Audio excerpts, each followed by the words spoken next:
네, 오늘 일부 출연자 소개합니다. 검찰, 법무부, 대통령실 두루 거쳤고 법무부 장관 당시 검찰 개혁과 수사권 조정 등 굵직한 이슈들을 맡았던 분입니다. 또 최근까지 국민의힘을 이끌었던 분이시죠. 한동훈 전 대표 오셨습니다. 어서 오십시오. 김영권님 안녕하십니까? 네, 어렵게 모셨기 때문에 저희가 바로 질문 드리겠습니다. 예. 시간도 주략해야 되고. 예. 검찰의 대장동 사건 항소 포기. 정치권은 물론 이제 법조계에서도 굉장히 뜨거운데 먼저 이 사안의 본질 짧게 좀 말씀해 주시죠. 매우 단순한 사안이다라고 말씀드립니다. 정성호 법무부 장관이 총대 메고 이재명 대통령 사실상 공범들인 김만배, 남욱 등 대장동 일당을 위해서 검찰의 항소 포기, 추징 포기 지시했고 거기 겁먹은 노만석 등 검찰 수뇌부가 당연히 했어야 할 상소를 실제로 포기해서 시민들에게 돌아가야 할 돈으로 대장동 일당 부동산 재벌 만들어준 겁니다. 그래서 김만배 일당은 만수르처럼 프리미어 리그 인수할 정도의 재벌이 된 겁니다. 그건 정권 바뀌어도 안 바뀌는 거고요. 그러니까 네. 이제 남은 것은 네. 그 책임자들에게 정의를 실현한 것만 남은 거죠. 그런데 대장동 일당 재벌 만들어준 정성호 장관, 노만석 총장 대행 등 감옥 가야 하고 그리고 자기들 재산으로 시민들에게 보상해야 한다. 저는 이렇게 생각합니다. 이거 보면요. 어떻게 보면 진실 공방처럼 이제 느껴지기도 하는데 관련자들의 입장이 조금 미묘하게 좀 차이가 있어요. 저희가 이제 그래픽을 준비했는데 한번 보시죠. 보면은 좀 전에 말씀하신 것처럼 이제 법무부 장관 정성호 장관 같은 경우는 신중히 판단, 의견만 전달했다 이런 얘기고 이준수 법무부 차관도 항소 포기 지시한 적 없다. 대검이 알아서 정리한 것이다 이렇게 얘기를 하고 지난주에 이제 퇴임했죠. 전 검찰총장 직무대행 노만석 직무대행 같은 경우는 법무부 지휘권 발동 염려에 대해서 항소 포기 취지로 발언을 하고 자 그럼 이 세 명의 분들 가운데 대표께서 보시기에는 누가 가장 책임이 있다고 보시는 거예요? 그러면 셋 다 감옥 가야 합니다. 예? 셋 다 감옥 가야 마땅합니다. 왜냐하면 지금 저 얘기는 원래 공범들 사이에 서로 떠넘기기 문제인 것이고 실제로 범죄 그러니까 이런 외압이 작용한 것 자체는 팩트거든요. 그 내부에 자기들끼리 문제인 것이고요. 저 내용 솔직히 하나하나 보면 별로 다른 내용이 없습니다. 네. 검찰은 당일까지도 전결 끝내서 항소장 접수하려고 법원 앞에 대기 중이었습니다. 그런 상황에서 저 세 명의 잘못된 행동으로 그것이 180도 꺾인 겁니다. 이거 한번 생각해 보시면 되겠습니다. 저 세 명이 없었으면 네. 항소 제기됐을 가능성 몇 %입니까? 100%죠. 이미 가 있었잖아요. 자기들이 꺾은 겁니다. 저는 아까 이거 하나만 더 아까 네. 앵커님께서 노만석 사퇴 말씀하셨는데 네. 꺾인 놈 노만석은 사퇴했는데 꺾은 놈 정성호는 그 자리 유지하고 있는 것 이거 국민들이 용납하지 않으실 겁니다. 학폭 피해자는 퇴학당했는데 학폭 가해자는 재단 이사장 아들이라서 반장 계속하는 꼴입니다. 정성호 당장 사퇴해야 합니다. 그리고 저 세 명 다 감옥 가고 자기 돈으로 메꿔 넣어야 합니다. 알겠습니다. 그러면 이제 좀 더 자세하게 이제 좀 더 지켜보겠는데 먼저 검찰 쪽입니다. 왜 검찰은 항소를 안 한 걸까요? 안 한 걸까요? 아니면 못 한 걸까요? 그러면 이 말씀 드리죠. 저는 아까 제 경력을 말씀드렸는데 저 검사 생활하면서 사표 3번 쓰고 제가 좌천 4번 당하고 압수수색 2번 당했습니다.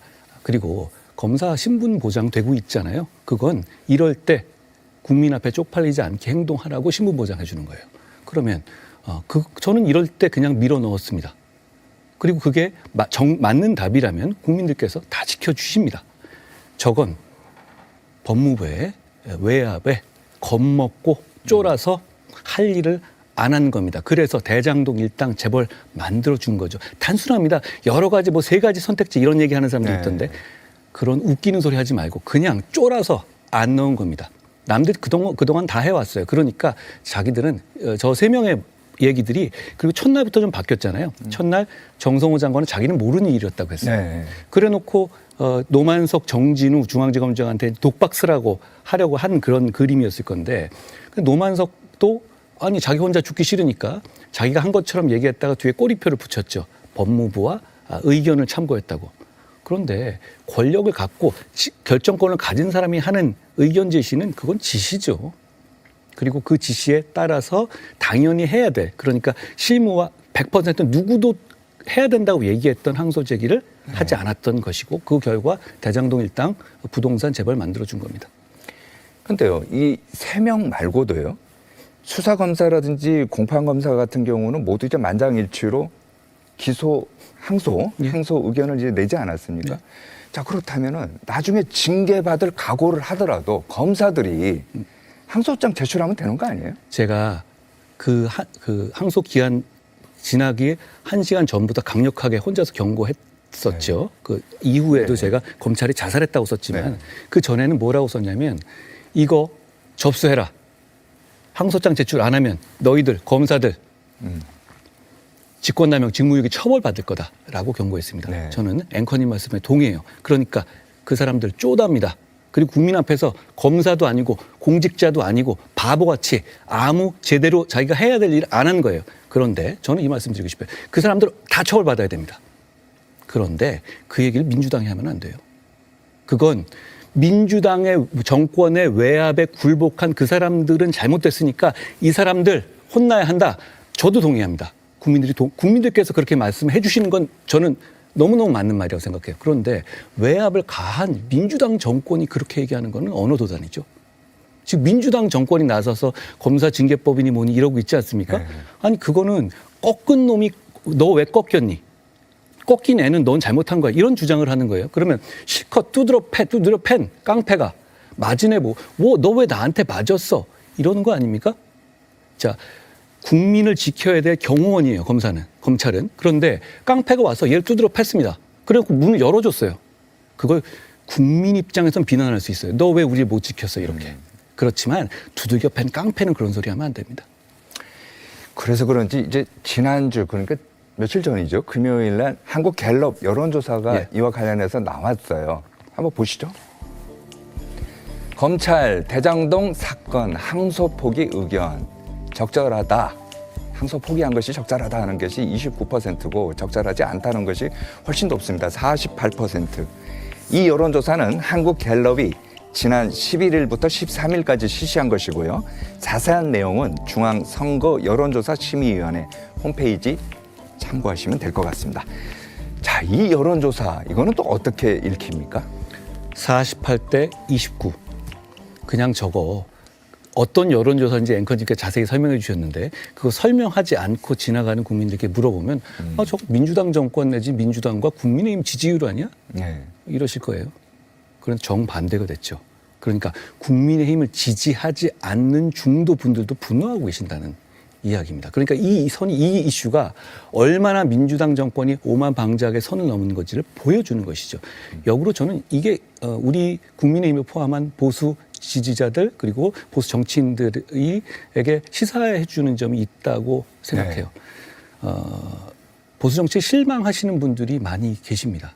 그런데 결국 보수 정치에 보수 정치가 다시 일어서기 위해서 누가 뭐 힘을 보여야 한다 이런 얘기보다는 이런 국민들이 공부라는 이슈에서 함께 맞서서 함께 싸우는 모습을 보이면서 좀 보수가 다시 역할을 할 수 있는 계기가 될 수 있다고 생각해요.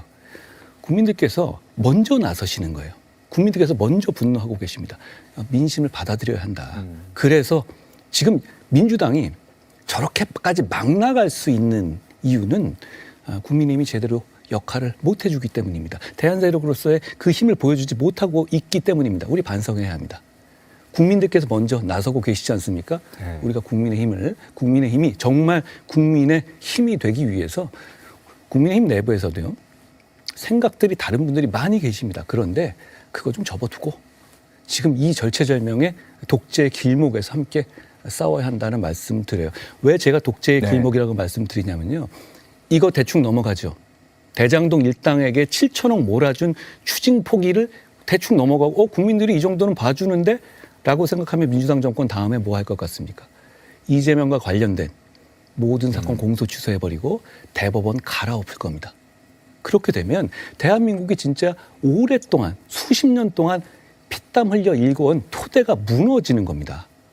저는 이 지금 항소 포기 사태가 그 길목에 있다고 생각해요. 여기 무너지면 다음은 없습니다. 일종의 이건 황산벌 같은 거예요. 여기는 우리가 소수의 이 야당이고 소수의 힘이지만 확실한 명분을 가지고 있고 그리고 여기서 밀리면 다음번은 없습니다. 여기서 밀리고 나서 공소 취소 막을 수 있을 것 같습니까? 안 됩니다. 대법원 망가뜨리는 거 막을 수 있을 것 같습니까? 안 됩니다. 그리고 이 사람들 좀 더 나가면 뭐 하겠습니까?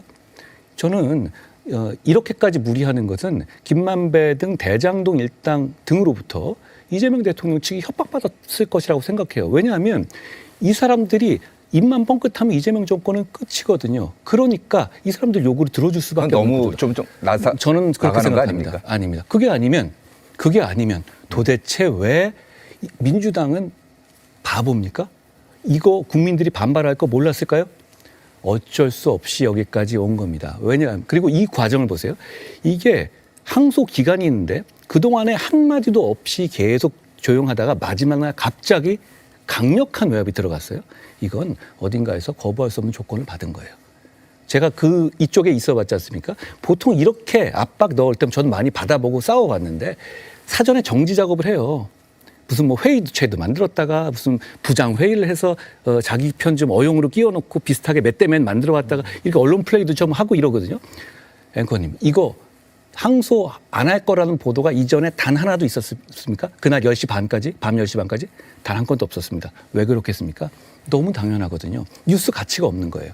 그런데 갑자기 훅 들어온 거거든요. 그러면 이건 갑자기 대단한 이상한 권력의 작용이 있었다라고 저는 확신합니다. 근데 확신을 하지만 정성호 법무부 장관 같은 경우는 좀 전에도 우리 그래픽에서 봤지만 신중하게 판단하라 이 정도 얘기한 거 아닙니까? 그건 자기 얘기고 일단. 네. 그리고 모든 외압, 모든 백 쓰는 건 그 정도 얘기합니다. 얘기할 때 너 이거 안 하면 죽여버릴 거야. 이렇게 말하는 아마추어가 어디 있습니까? 그건 수천 년 내 계속 그랬을 것 같은데요. 네. 자, 대개 그 정도 얘기합니다. 그렇지만 그게 어떤 의미인지를 받아들이게 하는 거죠. 자, 이 항소 포기가 실제로 검찰이 겁먹고 쫄아서 항소 포기 해준 다음에 거기에 대해서 비판하는 목소리가 좀 나오죠. 여기에 대해서 지금 민주당 정권이 하는 행동을 보세요. 갈아 마셔버리려고 하지 않습니까? 아니, 이 정도 말이 저희가 이제 방송 중에 보면은 너무 좀 거친 표현인데 좀 자제해 알겠습니다. 주십시오. 어쨌든 네. 자, 그러면 이 사람들 그냥 두지 않겠다고 하고 있는 거 아니에요? 네. 그러면 당연히 그럼 항소 포기 만약에 받아들였으면 안 받아들였으면 이거 이상하지 않았겠습니까? 그게 그냥 제안하는 거예요? 의견을 제시하는 겁니까? 또 하나 말씀드리죠. 신중 검토란 표현은 관가에서 만국 공통어로 강력 반대란 뜻이에요. 네. 어딜 물어봐도 그 얘기 나올 겁니다. 또 하나 이 말씀드리죠. DJ 정권 당시에 신승남 검찰 총장 뭐 대단한 실세였죠. 그분이 자기 지인 회사 좀 봐달라는 취지였겠지만 네. 울산지검에 이렇게 얘기했습니다. 그 울산지검은 당시 그 A 회사를 내사하고 있었거든요. 그 사람한테 이렇게 얘기했어요. 그 울산 검사장한테 이렇게 얘기했어요. 그 회사 좀 잘 됐으면 좋겠다. 이 정도 얘기했습니다. 여기에 대해서 기소됐고 대법원이 이렇게 얘기했습니다. 그 정도면 외압이다. 외압이다. 그래서 직권남용 권리행사 방해죄를 대법원이 유죄 확정됐습니다. 그게 20여 년 전이죠. 지금은 훨씬 더 강화된 기준이 적용되는 게 되고 있지 않겠습니까? 저건 정성호 장관은 그냥 자기가 외압했다는 것을 자백한 겁니다. 제가 아까 왜 저 세 명이 얘기하는 거 별로 관심 없다고 한 이유는 뭐냐면 아니 저 정도면 자백이에요. 그것보다 지금 중요한 건 뭐냐면 왜 마지막 날 갑자기 저렇게 급발진해서 정성호 장관이 저렇게 했는지에 대한 추론이 필요한 것이고 그게 제가 아까 말씀드린 거예요. 자, 검찰총장 직무대행 노만석 씨가 이렇게 얘기했어요. 자기도 그날 17시 30분 그러니까 퇴근 30분 전 그때 처음 들었고 당연히 자기는 항소돼 있는 줄 알았다 이렇게 얘기했죠. 대한민국 검찰총장 퇴근 30분 전 그러니까 마지막 날 그 결정된 만장일치의 결정을 한 번에 꺾어볼 수 있는 사람 대한민국 한 명뿐입니다. 그리고 그분이 관련된 사건이잖아요. 그러면 그게 그 내용을 지금 국민들께서 충분히 합리적인 의심을 갖고 있는 상황이고 공분을 제기할 만한 사건인 거죠. 그러면 이게 그냥 별거 아니라면 그러면 민주당 정권은 도대체 최상병 사건에서 왜 그동안 그렇게까지 난리친 겁니까? 그때도 지금보다도 훨씬 더 증거는 없었는데요. 저는 이 부분은 결국은 드러날 것이다. 드러날 수밖에 없는 구조다. 네. 왜냐하면 그동안 한 10여일간은 항소 제기를 전제로 해서 법무부, 대검, 용산까지 페이퍼워크에 다 돼 있을 거예요. 의심 없이 누구도. 이건 너무 뻔한 일이거든요. 왜냐하면 이건 2 더하기 2가 4냐의 문제일 뿐이에요. 그러니까 이 문제를 가지고 막판에 꺾었어요. 아주 단기간에. 그 과정은 드러날 수밖에 없다. 알겠습니다. 이거 말씀드립니다. 자, 관련해서요. 여당인 이제 더불어민주당은 아주 강경한 입장인 것 같아요. 검찰의 집단 반발을 이제 항명으로 보고 있는 것 같은데 더 센 검사 파면법 지금 발의를 했어요. 네. 바로 저건데요.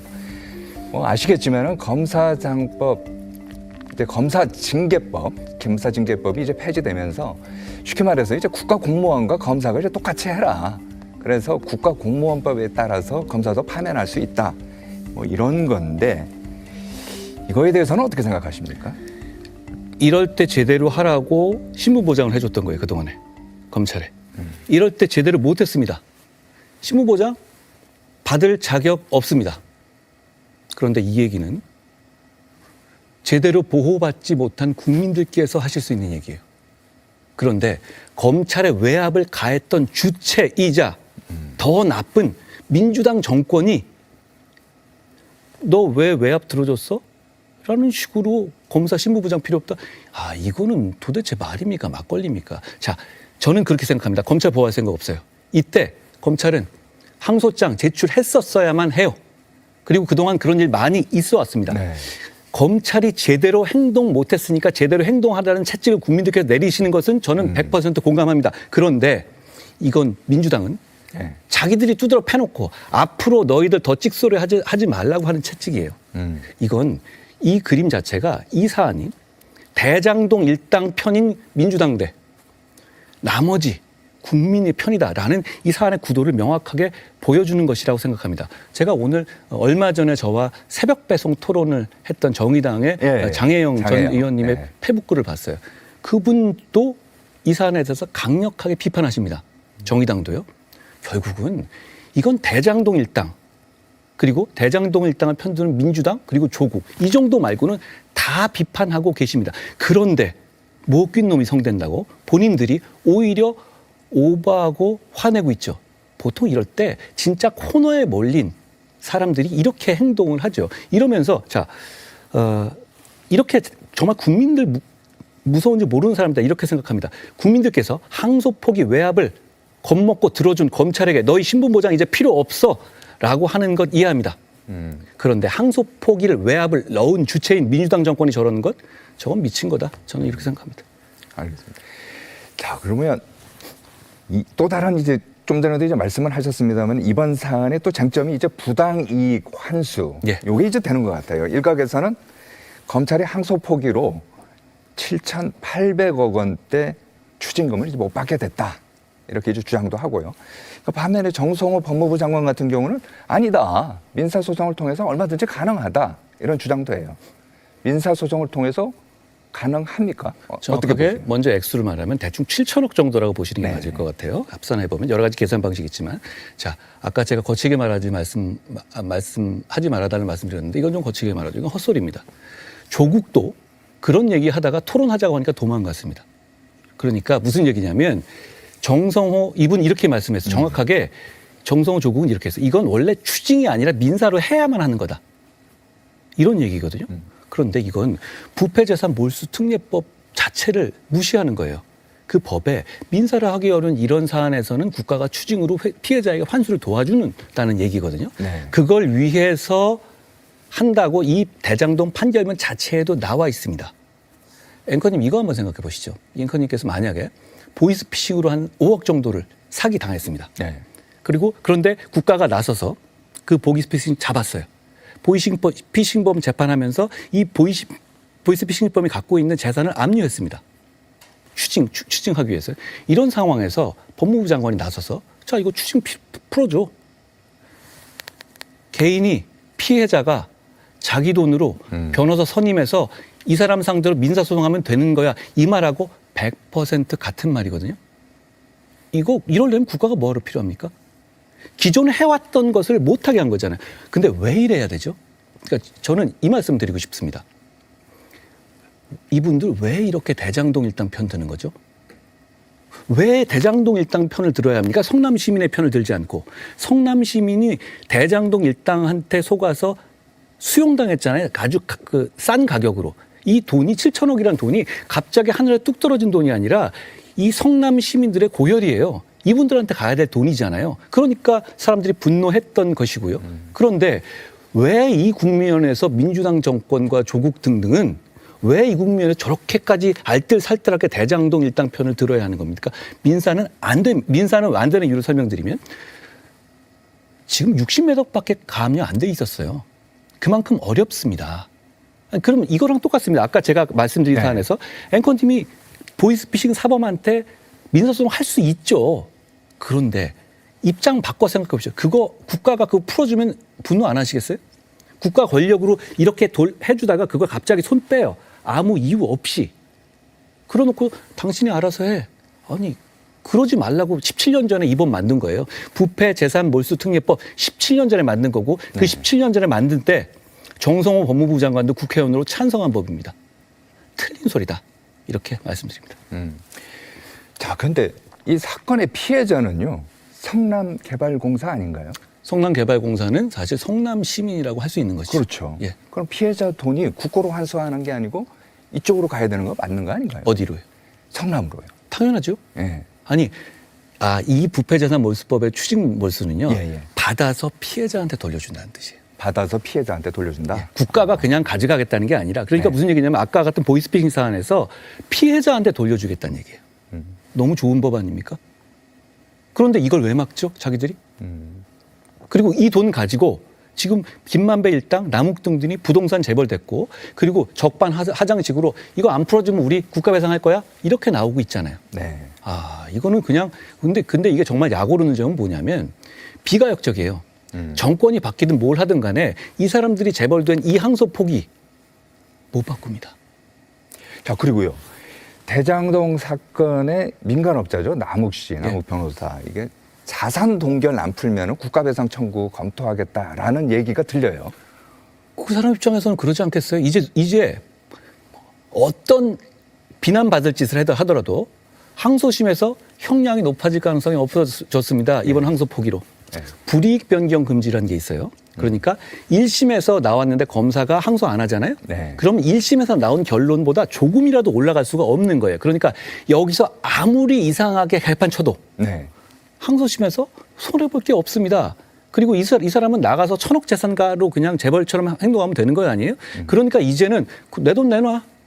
약 오르겠지만 이렇게 시작하는 겁니다. 남욱뿐이 아니에요. 김만배 등등도 계속 되는 것이죠. 근데 저는 이 얘기도 덧붙이고 싶어요. 민주당에서 물타기 하려고 남욱을 무슨 검찰이 뭐 협박했는 이런 얘기하면서 남욱 얘기하죠. 이 1,000억짜리 밥값 하는 거 아닙니까? 결국은 이렇게 해서 자기는 재벌 되는 거고 2심에서 빨리 나가게 되는 거고 그런 얘기 가지고 물타기 하면 안 된다고 생각합니다. 또 하나는 이게 이걸로 끝이 아니에요. 이 대장동 일당은 항소심 가죠. 항소심 가면 항소심에서 형량 깎으려고 무슨 짓을 해도 됩니다. 검찰이 할 수 있는 게 없어요. 둘째, 그러니까 여기서 항소심 가서 사실은 나 7천억 해먹은 게 맞아라고 해도 안 바뀌는 거예요. 자, 그리고 또 하나는 그렇게 되면 어떻게 되냐면 항소심 지금 어제 민주당은 이 얘기도 했어요. 배임죄를 연내 폐지하겠다. 배임죄 폐지하면 어떻게 될 것 같습니까? 김만배 내지 나머지 다 그날로 다 나오는 겁니다. 핵심이 다 이 배임죄잖아요. 결국은 그냥 돈은 돈대로 굳혀질 뿐만 아니라 항소심에서 빨리 빼내주는 작업도 지금 진행 중인 거예요. 알겠습니다. 자, 이것도 한번 나오신 김에 한번 여쭤보고 싶은데 정부는 보면은 비상계엄에 가담한 이제 공무원들 가려내기 위해서 TF 만들었다고 이제 하는데 민주당은 책임을 묻는 거 뭐 당연한 거 아니냐 이런 입장이거든요. 어떻게 보십니까? 의원님, 지금까지 민주당이든 어딘 다 밝혀낸 것 중에서 장관급 이상으로만 보더라도 미리 계엄을 알았던 것은 김용현 국방장관 한 명 아닙니까? 실제로도 그랬던 걸로 보여요. 왜냐하면 뭐 다른 사람들을 기소하려고 구속하려는 것도 그 전엔 몰랐다가 그날 뭐 동조했다 이렇게 얘기를 하는 거잖아요. 그런데 어떻게 장관 밑에서 이러는 공직자들이 계엄에 동조할 수 있다는 거죠? 물리적으로 시간적으로 가능합니까? 혹시 뭐 마음을 읽고 독심술 이런 거 얘기하는 건가요? 그리고 사전에 안 사람이 없는데 어떻게 가담합니까? 근데 정작 사전에 안 것은 민주당입니다. 자, 이 장면 제가 보고 굉장히 웃었는데 김민석 총리가 이렇게 얘기하니까 이재명 대통령이 그거 하자 이렇게 하는 장면이 나왔었죠. 아마 있을 겁니다. 그런데 김민석 총리야말로 몇 달 전, 넉 달 전 9월에 계엄을 확신할 근거가 있다고 얘기했습니다. 제가 확신할 근거 대라. 그럼 내가 맞겠다. 이렇게 얘기하니까 그거 못 됐어요. 그때 왜 안 됐습니까? 그때 얘기 됐었으면 계엄을 막을 수 있었던 것 아니에요? 저는 만약 진짜 휴대폰 까고 싶으면 김민석 휴대폰 먼저 까야 된다고 생각해요. 누구로부터 어떤 자료를 받았는지. 또 이 말씀 드릴게요. 요즘 휴대폰에 인생이 들어있어요. 그렇죠? 그런데 휴대폰을 마음대로 보겠다? 네. 요즘 초, 중고생들한테 그렇게 할 수 있습니까? 그것도 안 됩니다. 이걸 공직자 상대로 하겠다는 건데 이건 있잖아요. 마치 깡패가 서민 협박할 때 우통 벗고 칼 빵 보여주면서 이 구역에 나야. 이 구역의 XX는 나야 라고 의학 죽인 거나 마찬가지예요. 이거 실제로 되지 않을 가능성이 높습니다. 너무 위헌적 조치거든요. 그렇지만 공직자들한테 겁주는 거예요. 자, 나는 휴대폰 막 보는 거 포함해서 어떤 짓이든 할 수 있으니까 너네 찍소리 하지 말고 알아서 기어라는 거죠. 알겠습니다. 자, 마지막 벌써 30분. 예. 저희가 예정된 게 30분인데요. 30분 전에 끝내야 됩니다. 마지막으로 시청자분들께 못다한 말씀 있다면 짧게 예. 부탁드리겠습니다. 보안수사권 얘기 하나 말씀드릴게요. 그거를 폐지하겠다. 이번 기회로, 이번 항소포기 기화로 이렇게 민주당 공약권 얘기하죠. 보안수사권은 검찰을 위한 게 아니라 국민을 위한 겁니다. 그런데 이 얘기는 깡패가 어떤 사람 때리다가 너 그래? 너 가족도 내가 가만 안 둘 거야? 이런 거와 똑같은 얘기예요. 국민이 피해자예요. 그러니까 이 보안수사권을 폐지한다는 얘기는 무슨 의미냐면 이 항소포기 구조랑 똑같아요. 앞으로 그래 우리가 국가가 나서서 형사사건으로 해결해 주지 않을 테니까 당신이 개인 변호사 선임해서 다시 당신이 범죄 피해 받으면 이 피해 스스로 받아가라는 얘기랑 같은 거거든요. 저는 지금 이렇게 민주당이 이런 사법 시스템을 무너뜨리는 행동 그리고 그것이 한 명의 어떤 정권 유지를 위해서 하는 것에 대해서 이제는 왜 제가 이렇게 강력하게 나서냐면 이게 길목이기 때문이에요. 이게 무너지면 다음번은 공소취소고 대법원 갈아엎고 시스템을 완전히 무너뜨려 버릴 거예요. 대한민국의 근본을 무너뜨려 버릴 겁니다. 저는 이런 상황에서 조금 생각이 다르지만 상식적인 적어도 이런 짓에 분노하고 이런 짓을 막아서 대한민국을 지켜야 한다는 생각을 가진 사람들이 말하고 뭉치고 행동해야 한다라고 생각합니다. 그게 무슨 직위가 있어야 한다 이런 거 아닙니다. 자리가 사람의 마음을 움직이는 게 아니라 애국심과 열정, 진정성이 사람의 마음을 움직이는 거라고 생각합니다. 네, 오늘 말씀 고맙습니다. 잘 들었습니다. 고맙습니다.